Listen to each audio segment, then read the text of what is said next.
Sir, इस बार के कर्म ज्ञान सेमिनार में जैसे कि चर्चा की गई है कि यह जीत व सफलता का महाविज्ञान है, तो ऑडिटोरियम में बैठे हुए सभी लोगों को यही जिज्ञासा होगी कि यह कर्म ज्ञान जीत व सफलता का महाविज्ञान कैसे है। सर, थोड़ा आप उसको समझाने की कोशिश करें। धन्यवाद गीता। यहाँ पर उपस्थित सभी अतिथिगण, हमारे माताजी, पिताजी और कर्म मंदिर परिवार के सभी साधक साधिकाएं, भाइयों बहनों और प्यारे बच्चों और आदरणीय बुजुर्ग शक्ति, सभी को मेरा हृदय से नमस्कार। एक ऐसा ज्ञान जो आपकी दुनिया बदल दे, एक ऐसा विज्ञान जो चमत्कारिक तरीके से पूरे विश्व में जहां पर भी मनुष्य है उसके लिए एक ही जैसा ज्ञान, यानी इतना सुंदर ज्ञान कि अगर आपने इसको समझ डाला तो लाइफ जिंगा डाला। और इसीलिए इस ज्ञान के बारे में कहते हैं जो कुछ शब्दों के माध्यम से आपको न केवल इंटरेस्ट आएगा बल्कि आप अपने आप एक उत्सुकतावश सुन सकेंगे उस चीज को, उस ज्ञान को कि अरे ऐसा मौका फिर कहाँ मिलेगा, अरे ऐसा कर्म ज्ञान फिर कहाँ मिलेगा। आओ तुमको समझाते हैं कर्म ज्ञान के चमत्कार, समझो समझो समझो समझो समझो जादू कर्म ज्ञान का, जादू जीत ज्ञान का। तो उसी के साथ जीत का जो विज्ञान है उसको आपको समझाने की कोशिश करेंगे। यानी अगर ये समझ लिया तो लाइफ में हर समय आप बिंदास, मौज मस्ती, आनंद, संतुष्टि, शांति, प्रसन्नता, ऊर्जा, उत्साह, उमंग और सब चीजों के साथ प्रेम, दया, करुणा, सहिष्णुता, क्षमा, सब चीजों से युक्त रहेंगे। उसका कारण है हम अंदर से बिल्कुल शांत हो जाते हैं, जीवन को समझ जाते हैं कि हमारे सामने जो जीवन आ रहा है वो किस तरह का है, क्यों है ऐसा, क्यों हो रहा है, हमें सफल बनने के लिए क्या चाहिए, क्या सिद्धांत है, क्या वैज्ञानिक फार्मूला है। आज से अगर कई 100 साल पहले आइंस्टीन ने अपना फार्मूला दिया था E=mc², तो आज कर्म मंदिर को ईश्वर के द्वारा फार्मूला प्राप्त हुआ है सफलता का, यानी प्रारब्ध या भाग्य मल्टीप्लाइड बाय पुरुषार्थ या मेहनत = सफलता या सक्सेस। यानी बड़ा सिंपल सा फार्मूला है। यानी अगर आपने इसको समझ लिया, भाग्य, भाग्य मतलब इसको लक कह सकते हैं, डेस्टिनी कह सकते हैं, जिसको आप नसीब कह सकते हैं, हाथ की रेखाएं कह सकते हैं, जन्म कुंडली कह सकते हैं, आप किसी भी ग्रह की दशा अपने ऊपर कह सकते हैं, कुछ भी कह सकते हैं उसको। लेकिन दैट कुछ अलग नहीं है, वो समझने वाली बात है कि वो भी हमारे ही कर्मों का फल है जिसको हम साथ लेकर आए हैं। दूसरी चीज उसके साथ जुड़ती है पुरुषार्थ। पुरुषार्थ का मतलब होता है मेहनत, मेहनत, परिश्रम, हार्डवर्क। और हार्डवर्क के साथ एक चीज इंपॉर्टेंट होती है, that is sharp work.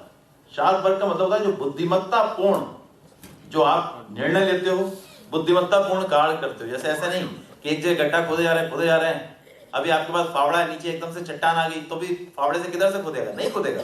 Sharp पर दिमाग लगाना है, कुदाली लानी है या कुछ ऐसा नुकीली चीज लानी है जिससे हम उस चट्टान को तोड़ सकें। तो जो परिश्रम होता है दैट इज वेरी इंपॉर्टेंट। क्यों? क्योंकि हम भाग्य को चेंज नहीं कर सकते, बदल नहीं सकते। भाग्य ईश्वर ने नहीं लिखा। बहुत सारे लोगों का अंदर कंफ्यूजन ये रहता है कि शायद चित्रगुप्त ने हमारा भाग्य लिख दिया, ईश्वर ने हमारा भाग्य लिख दिया, मैंने ईश्वर का क्या बिगाड़ा था, मैं तो इस जन्म में सबका अच्छा कर रहा हूँ, सबका भला कर रहा हूँ, किसी को बुरा नहीं किया, दान भी देता हूँ, गायों को भी खिलाता हूँ, वृद्धाश्रम में भी जाता हूँ, कई तो वृद्धाश्रम मैंने बनवा दिए, कई जो है अनाथ आश्रम बनवा दिए, कितने बच्चों की मैंने फीस जमा कर दी, मंदिर में भी दूध चढ़ाता हूँ, शिवलिंग की पूजा भी करता हूँ, तीर्थों की भी यात्रा करता हूँ, गंगा भी नहाता हूँ, मेरे साथ बुरा क्यों होता है? लेकिन तुम्हारे इस जन्म में जो कुछ तुम्हारे साथ हो रहा है वो तुम्हारे भाग्य का परिणाम। तो उसको स्वीकार करना सीखो, तभी तुम सफलता की तरफ आगे बढ़ पाओगे। सफलता के लिए खाली परिश्रम इंपॉर्टेंट नहीं है, जो आ रहा है उसको स्वीकार करना भी इंपॉर्टेंट है। भाग्य कमजोर करने के लिए आपको नहीं है। आप लोग सब लोग ध्यान से सुनना, क्योंकि 11:50 पर प्रश्न उत्तर भी है, जैसा अभी सुबह सूचना दी गई है, और उसमें 10,000 रुपए के इनाम भी है। लेकिन समय ज्ञान बहुत बड़ा है, सागर जैसा है, इसलिए ज्यादा मतलब उन चीजों पे जिक्र नहीं करेंगे। समझना ध्यान से, पूरे मन से, बातें नहीं करना, मोबाइल ऑफ कर देना। तो जो भाग्य के साथ जिसका मल्टीप्लिकेशन हो रहा है, भाग्य जो है वो जब कोई चीज दो चीजों पर डिपेंडेंट है, बड़ी सिंपल सी चीज समझने की कोशिश करो कि अगर कोई चीज दो चीजों पर आधारित है और एक चीज फिक्स है या हमें मालूम नहीं है, तो हम आउटपुट बढ़ा सकते हैं किस चीज से? जो हमारे हाथ में। और हमारे हाथ में मेहनत, हमारे हाथ में परिश्रम। ईश्वर ने हमें बुद्धि दी है, शरीर दिया, मन दिया। अब हमारे हाथ में मेहनत करके हम अपने जीवन को कितना सुंदर बना सकते हैं।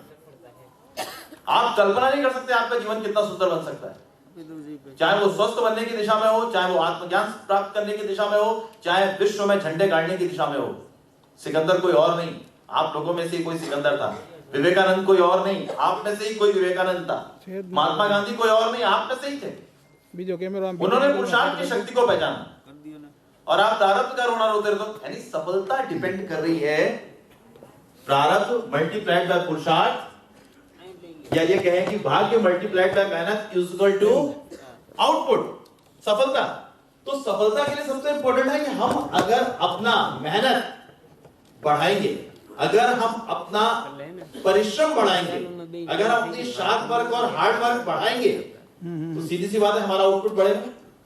तो ये जो आज का जीत और सफलता का विज्ञान है, सभी के लिए, आप बिजनेस में हो, आप स्टूडेंट हो, बच्चे आज के समय में कंपटीशन निकाल नहीं पाते, वो जरूरत से ज्यादा पढ़ने की कोशिश करते हैं। मैं हमेशा जी बोलता हूं, जो भी स्टूडेंट्स हो, टीचर्स हो, एरा स्कूल के डायरेक्टर साहब हमारे बीच हैं, अजय पटेल सर, उनका अभिनंदन, कि ज्यादा पढ़ना इंपॉर्टेंट नहीं, क्वालिटी युक्त पढ़ना इंपॉर्टेंट। आप 6 घंटे से ज्यादा पढ़ोगे, आपका माइंड शार्प नहीं रहेगा। बराबर।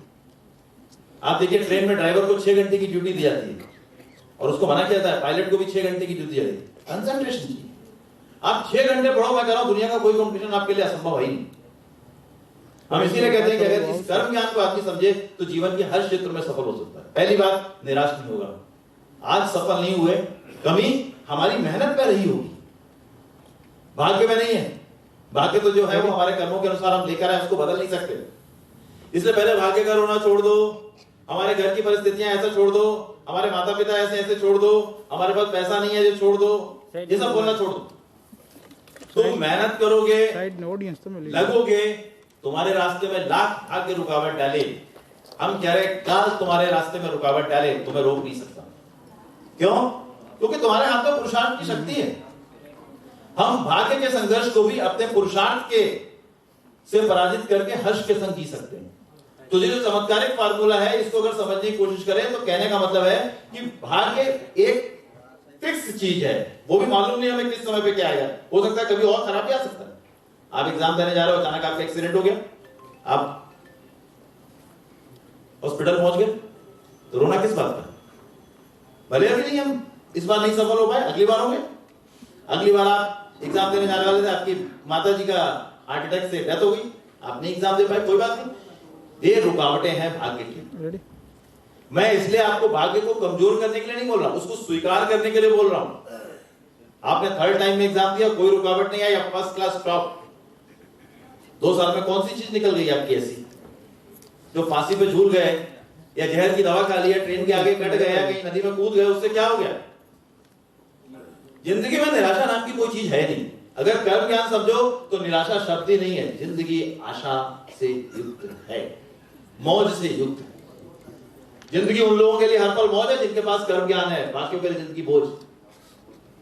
जिंदगी हर पल पसंद है उनके लिए जिन्हें कर्म ज्ञान है, नहीं तो बाकी लोगों का जिंदगी का सिर्फ रोते हुए अंत है। इसलिए सफलता का विज्ञान का मतलब आप कर्म ज्ञान समझे, कर्म ज्ञान का मतलब पुरुषार्थ को समझे, पुरुषार्थ का मतलब अपनी शारीरिक, मानसिक और भौतिक शक्ति को सुदृढ़ करें। तो ये एक चमत्कारिक फार्मूला है। अभी जैसे आप आज पूरे वर्ल्ड में E=mc² फार्मूला जाना जाता है, कल को आगे आने वाले आप देखिएगा कि 2034-35 तक कर्म योग दिवस पूरे वर्ल्ड में मनाया जाएगा। तब ये फार्मूला पूरे वर्ल्ड में प्रचलित हो जाएगा कि जीत और सफलता के विज्ञान का अद्भुत फार्मूला क्या है, दैट इज प्रारब्ध मल्टीप्लाइड बाय पुरुषार्थ इक्वल टू कर्म फल।